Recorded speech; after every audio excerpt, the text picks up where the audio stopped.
You shall love your neighbor as yourself. Every discussion has a starting point. In this commandment, the starting point appears at the very end, as yourself.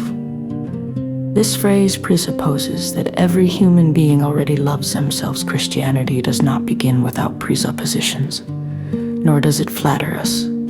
It assumes this basic self-love is present. Christianity does not aim to teach the worldly wisdom that everyone is closest to themselves, nor does it validate self-love as a right. On the contrary, Christianity intends to wrestle self-love away from us. The phrase, as yourself, acts like a lockpick. If the command simply said, love your neighbor, self-love could find 1,000 excuses to wiggle out of it. But as yourself is the grip that self-love cannot escape. It penetrates our defenses and demands that we extend the exact same care we naturally have for ourselves to others. It transforms selfish love into proper self-love. The neighbor and the self. Is it possible to love someone more than yourself? Poets and lovers claim so. They sing of a love that values the beloved more than life itself. But Christianity calls this blasphemy if directed at a human. One should love God unconditionally and with all one's heart. But a human being, you shall love them as yourself. This distinction is crucial. Romantic love and friendship are based on hyperference. We love this specific person in contrast to everyone else. Christian love is the opposite. It is to love the neighbor, which means the whole human race without exception or preference.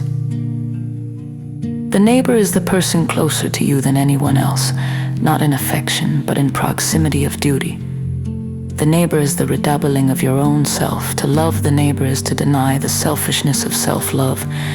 When you help the neighbor, you are not just helping the other. You are fulfilling the requirement to love yourself rightly. If a person hates themselves, wastes their life, or destroys themselves in despair, they are failing this commandment just as much as if they hated someone else. To love the neighbor and to love yourself properly are fundamentally one and the same. You shall love. Love is a duty. This brings us to the core innovation of Christianity. You shall love. This concept that love is a duty never arose in the human heart. It is a divine revelation to the natural man and the poet. Love is a feeling, a drive, a stroke of luck. To make it a command seems to strip it of its beauty. But in reality, making love a duty is the only way to secure it eternally.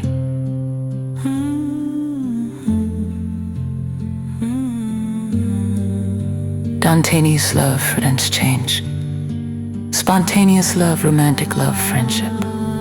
It relies on feelings and circumstances. It swears oaths because it secretly fears it will not last. It wants to test the beloved to prove the love is real. But love that is a duty needs no test. We do not test 100% pure gold to see if it is gold. We know it is. When love becomes a duty, it moves from merely existing to enduring. It becomes sterling silver. Spontaneous love can change into its opposite. Hate, the hottest love, can turn into the bitterest hate or the sickness of jealousy.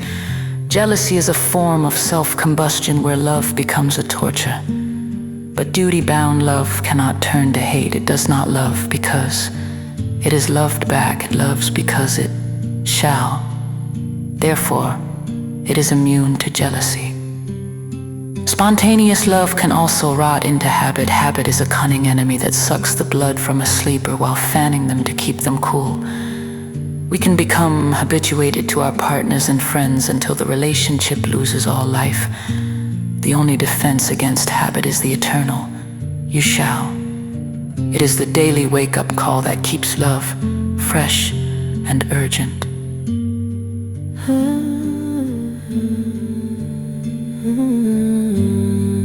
We often think of freedom as doing whatever we want, but true independence is found in duty. Spontaneous love is dependent on the other person.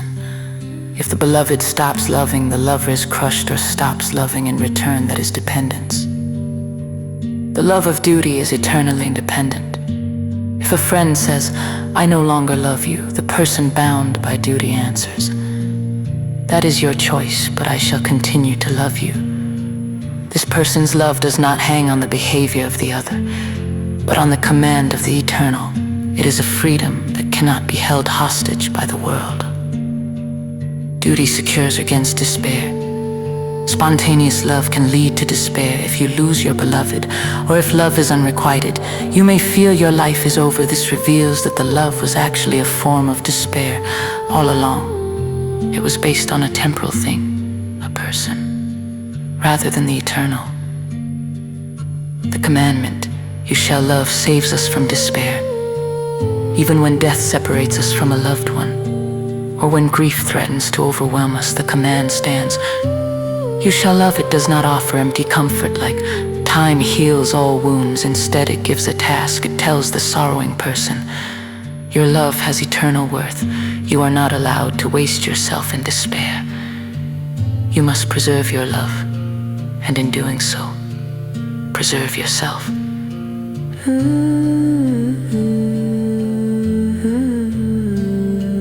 Passion inflames, worldly wisdom cools, but the command, "You shall love," is the pure air of eternity. It forbids us from becoming hard-hearted, but it also forbids us from collapsing in despair. It constrains us when we are wild and strengthens us when we are weak. By making love a duty, Christianity makes love invincible.